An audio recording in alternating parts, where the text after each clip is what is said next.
Friends, कैसे हो मेरे भाई, मेरे प्यारे मित्र? बढ़िया लो सब। सभी को जयराम जी की। आज देखते हैं मेरे भाई त्रिकोणमिति। त्रिकोणमिति का सबका डाउट रहता है त्रिकोणमिति में, और ये बहुत ही बच्चों का कठिन चैप्टर माना जाता है। तो मेरे भाई आज आपको क्लास को पूरा अटेम्प्ट करना है, इसके बाद आपका ये कठिन चैप्टर नहीं रहेगा, क्योंकि आज बिल्कुल इसको हम समझेंगे भाई। इसके बाद अगली क्लास में इसका हम क्वेश्चन करेंगे, थोड़ी बहुत एग्जाम्पल दे देंगे एक दो, पर आपको समझने की कोशिश करना है। चैनल पर नए आए थे तो चैनल को सब्सक्राइब कर देना, और वीडियो में नए हो तो वीडियो को लाइक। त्रिकोणमिति, त्रिकोणमिति, सबसे पहले शब्द को समझना है त्रिकोणमिति। तो त्रिकोणमिति पहले शब्द से मतलब निकालते हैं, इसके बाद हम देखते हैं कौन मिला है इस त्रिकोणमिति को। पहले हिंदी में देखते हैं। त्रि मतलब होता है तीन, और कोण आप समझ सकते हो कोण, और माप, मिति मतलब होता है माप। तीन कोणों की जहां माप की जाए वही उसी को हम त्रिकोणमिति कहते हैं। यहाँ इंग्लिश में त्रि मतलब होता है तीन, जोन मतलब होता है भुजा। जोन मतलब साइज मतलब भुजा होती है, लेकिन साइड मतलब भुजा होती है, लेकिन यहाँ जोन मत, और मेट्री मतलब होती है माप। तो जहां तीन भुजाओं की माप की जाती है वहां तीन कोणों की भी माप की जाएगी, तो उसी को हम त्रिकोणमिति कहते हैं। अब बात यहाँ थोड़ी बहुत समझ चुके होंगे, थोड़ी बहुत नहीं समझ चुके होंगे, पर आप थोड़ी बहुत समझ सकते हो, इसके बाद आपको पूरी बातें समझ में आ जाएंगी। तो मेरे भाई त्रिकोणमिति इतना शब्द जान चुके हैं कि शब्द से क्या मतलब है। तो मेरे भाई एक बात बताते हैं आपको, एग्जाम्पल लेते हैं। बहुत समय पहले की बात है, उस समय ऋषि मुनियों के समय, और जब कहा होता था आश्रम में, तो वहां लंबाई और चौड़ाई मापने के लिए जिसका प्रयोग किया जाता था, वही पुराने जमाने से, तो लंबाई चौड़ाई मापने के लिए पहले त्रिकोणमिति का प्रयोग किया जाता था, और आज भी लंबाई चौड़ाई मापने के लिए हम त्रिकोणमिति का प्रयोग करते हैं। तो त्रिकोणमिति का सीधा सीधा मतलब है कि अपन लंबाई और चौड़ाई मापने के लिए त्रिकोणमिति का प्रयोग करते हैं। तो समझ में आई कुछ चीजें, आपको कुछ नहीं आई होंगी। तो यहां देख लेते हैं, अब एक हम सीधा सा उदाहरण लेते हैं एग्जाम्पल, इससे आप समझ पाओगे, और फिर इसमें हम समझाने में आपको सक्षम भी होंगे। तो एक, आप जहां पर बैठे हो वहीं पर बैठे रहना है, और आप एक इमेजिन बनाइए, अपने माइंड में इमेजिन बनाइए कि आप अपने घर के छज्जा पर खड़े हो। जी आपका यहाँ हम एक मकान टाइप का बना देते हैं, मीनार हमने एक यहाँ पर बना दी, ठीक है। यहाँ आपको खड़ा कर देते हैं, बुरा नहीं लगना चाहिए किसी को, ठीक है। यहां पर आपको खड़े कर देते हैं। जे एक धरती है, तो धरती तो सबकी सेम होती है ना, धरती कहीं भी चले जाओ पृथ्वी पर सब सेम होती है, ऊंचा नीचे थोड़ी बहुत होती है, पर इतना नहीं होता है कि किसी का मकान धरती में पूरा धंसा हो, किसी का आसमान में छुपा हो, ऐसा नहीं होता है। फिर यहाँ आप खड़े हो, तो आप अपनी छज्जा पे खड़े हो, छज्जा के नीचे आप धरती में देखिएगा, धरती में, तो आपकी धरती से जहां आपका गेट है, उस गेट से आपकी निगाह कहां तक जाती है, तो आप यहां से हेरेंगे। जब आप यहां से, तो यहां से आपका फोकस यहां घलेगा, इस तरीके का घलेगा। तो यहां आप खड़े हो, और यहां से यहां तक आपकी इस तरीके से, तो इस तरीके का कोण, यहाँ कितनी भुजाएं हो गई, यहाँ एक दो तीन भुजाएं, तो तीन भुजाओं की जहां माप की जाए उसी को त्रिकोणमिति कहते हैं। त्रिकोणमिति का प्रयोग सिर्फ मापने वाली चीजों में किया जाता है, तौलने वाली नहीं, मापने वाली चीजों में। और तीन कोण बनेंगे, एक कोण यहां बनेगा, एक कोण यहां बनेगा, और एक कोण यहां भी बनेगा, ठीक है मेरे भाई। तो तीन कोण बनते हैं। अब यहां से आप समझ चुके होंगे कि ये कौन सा कोण बनता है, समकोण। समकोण का मान होता है 90 डिग्री, और त्रिभुज के तीनों कोणों का मान होता है 180 डिग्री। यानी जब त्रिभुज के तीनों कोण देखते हैं, त्रिभुज के ए बी सी, तो त्रिभुज के जब तीनों कोण देखते हैं, तीनों कोण का मान 180 डिग्री होता है। तो यहां समझे, कुछ त्रिकोणमिति का सिर्फ मापने वाली चीजों में प्रयोग करना है। अब इसको अपन चर्चे में कौन लाया, तो पहले आर्यभट्ट थे जिसने शून्य की खोज की है। तो आर्यभट्ट साइन को साइनस बोलते हैं, जिसे साइनस को चर्चा में लाए, पर चर्चा में लाने के बाद उसका उनने प्रयोग नहीं किया है। चर्चा में लाए जिसने, उनने कहा उसमें ज्या बोली है, मतलब ज्या का मतलब होता है लंबाई को मापना। तो वहां चर्चा में होते होते 1561 या 1600 के आसपास एक अंग्रेजी वैज्ञानिक आए जिसका नाम था एडमंड लुटर।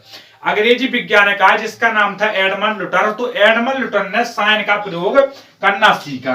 तो साइन की आगे चर्चा करेंगे कि साइन से मतलब क्या होता है। उनने साइनस का प्रयोग किया, सबसे पहले साइनस का प्रयोग किया था एडमंड लुटर ने। तो इसको आपको याद किसी तरीके से करना है, ये हम आपको एक बताते हैं ट्रक। एडमंड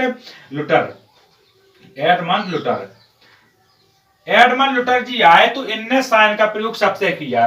तो आप बताइएगा साइन मतलब अंदाज लगाइएगा सीना, साइन मतलब होता है सीना। तो जब सीना के बल आप लेटते हो तो सीना में क्या, जब सीना के बल आप लेटते हो तो सीना में एन ज्यादा तेज दर्द होता है। एडमंड, एडमंड मतलब होता है एन ज्यादा।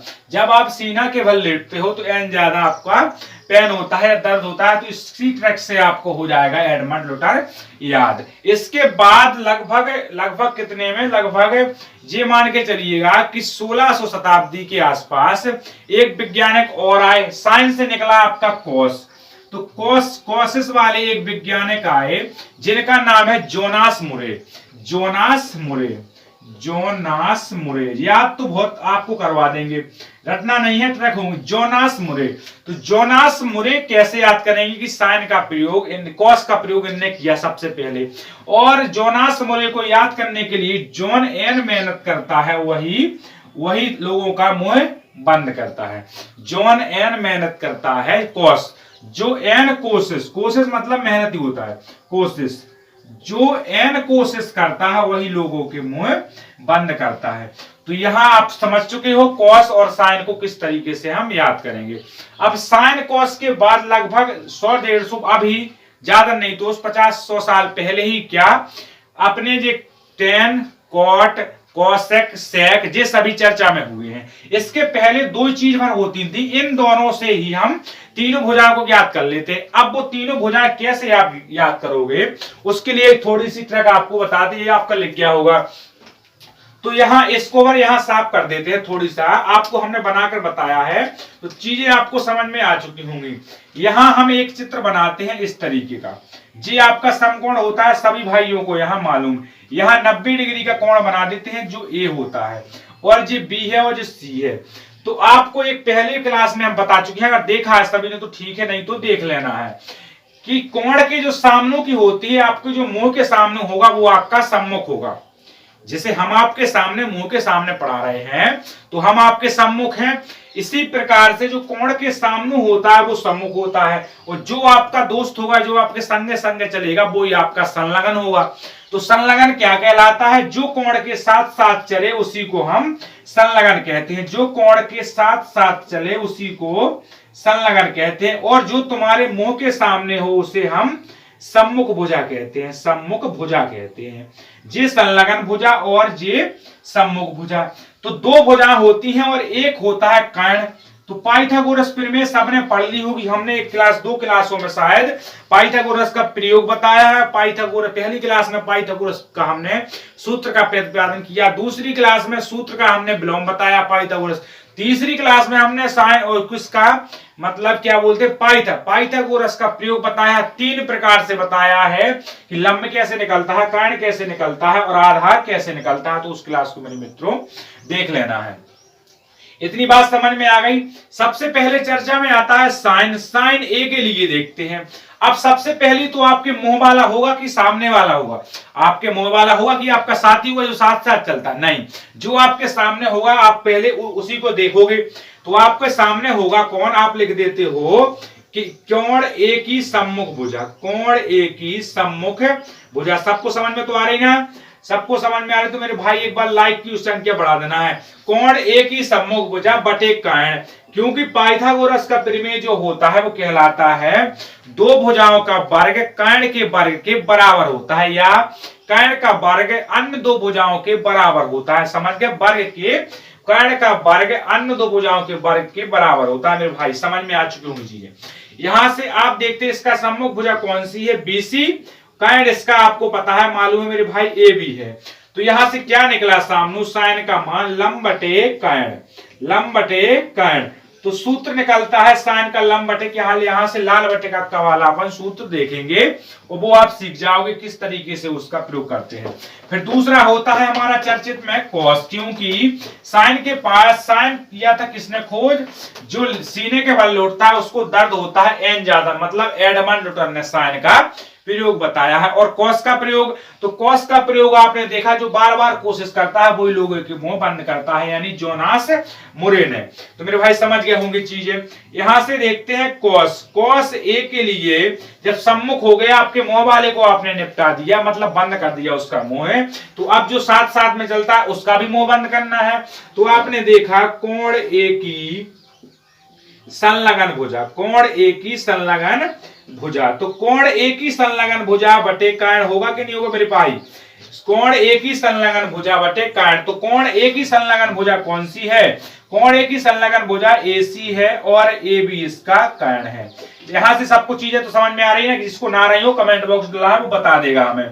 तो आपने देखा कर्ण क्या होगा इसका? आधार बटे कर्ण। जी कहां से आता है? क्योंकि जो खड़ा होता है उसको लंब कहते हैं, तो लंब हो गया BC, जो लेटा होता है उसको आधार कहते हैं, तो आधार हो गया AC, जो तिरछा डला होता है उसी को कहते हैं हम कर्ण। तो दो चीजें हो गई। अब इन दो चीजों के बाद बहुत समय बीत जाने के बाद आए अपने चर्चित में 4 लोग, और ये 4 कौन कौन से हैं? फिर आते हैं tan A का मान। तो tan A का सबको मालूम होगा कि जब अपन ने दो चीजों को देख लिया है तो अब बारी आएगी इन दोनों का भाग देने की। तो tan A का मान तो होता है sin बटे cos, तो इसके लिए लिखेंगे sin A बटे cos A। तो sin A का मान आपको मालूम है कि लंब बटे कर्ण है, लंब बटे कर्ण। बस यहां से इतना आसानी से सीखेंगे कि आप दोबारा भूलने वाले नहीं, सिर्फ आपको क्लास में टिके रहना है और बाद में फ्रेंड अपने दोस्तों को शेयर कर देना। इसमें यहां किसी को अगर दिक्कत हो तो ले देखो फिर एक बार और एक स्टेप और बढ़ा देते हैं। जब अभी अपन भाग वाली भिन्न सीख रहे थे पहले समय बचपन में, तो इस तरीके से मार साहब अगर भिन्न देते थे हमें इस तरीके की भिन्न, तो आप इसको किस तरीके से करते थे? आप इसको इस तरीके से करते कि 4/3 और गुणा में कर देते थे 3/2। तो यहां से इसको काट देते थे, यहां से इसको, तो 2 हमारा इसका आंसर निकल के बाहर आता था। इसी प्रकार से अब आपको आज भी उसी का प्रयोग करना है, क्योंकि जो सीखी बचपन की चीजें हैं वो आगे जाती हैं। तो आपने देख लिया कि लंब बटे लिखा है कर्ण, तो कर्ण हो जाएगा। जो सबका बटे है तो ऊपर वाला नीचे और नीचे वाला नीचे ही रहेगा। तो समझो यहां से कर्ण आपका गायब, यहाँ आधार है, तो क्या हो गया आपका tan का सूत्र क्या हुआ? लंब बटे आधार, लंब बटे आधार। तो लंब बटे आधार कौन कौन सी भुजा है आपकी? लंब जे है और आधार जे है। अब चीजों को निपट चुके हैं। अब आ गई आपकी कौशिक के लिए 1 साइन से निकला कौशिक, साइन से निकला कौशिक। कौशिक ए के लिए 1 साइन। तो आपको इसका मालूम है ना फॉर्मूला किसका? 1 साइन का। साइन का मालूम था लंब बटे कर्ण। तो आपने जैसे अभी ऊपर हमने भिन्न बताई उसी प्रकार कर्ण पहुंच जाएगा ऊपर और लंब रह जाएगा नीचे। यहां से चीजें कुछ समझ में आ रही सभी भाइयों को। अब बात आती है सेक की। तो सेक उल्टा होता है 1 कॉस का। तो कॉस का आपको मालूम है सूत्र की आधार बटे कर्ण होता है, आधार बटे कर्ण होता है। तो यहाँ क्या निकलेगा? कर्ण बटे आधार निकलेगा।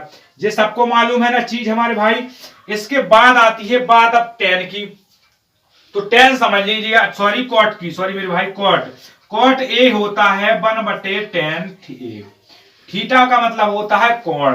तो यहाँ tan A, तो tan A का मान आपने देखा 1 क्या था? लंब बटे आधार, लंब बटे आधार। तो क्या हो जाएगा इसका? आधार बटे लंब, आधार बटे लंब। क्या यहां से सीखे आप कि आप यहां साइन का मान निकाल चुके हैं कि लंब बटे कर्ण होता है, लंब बटे कर्ण। कॉस का मान निकाला आधार बटे कर्ण। इन दो से हमने इन 4 को निपटा दिया है। मतलब ये 2 मुखिया है और इनके 4 चेला पर लगे हैं, चेला चपाटी। tan के लिए साइन बटे होता है कॉस, तो अपन ने काट पीट के लंब बटे आधार निकाला। कौशिक के लिए 1 साइन होता है फॉर्मूला, तो अपन ने लंब बटे कर्ण किया तो कर्ण ऊपर चला गया और लंब नीचे आ गया। सेक के लिए 1 कॉस, तो वहां से किया तो कर्ण बटे आपका आधार आ गया। कॉट के लिए 1/tan किया तो उल्टा कर दिया आधार बटे लंब। तो यहां से जितने भी फॉर्मूले थे जो हमने बता दिए।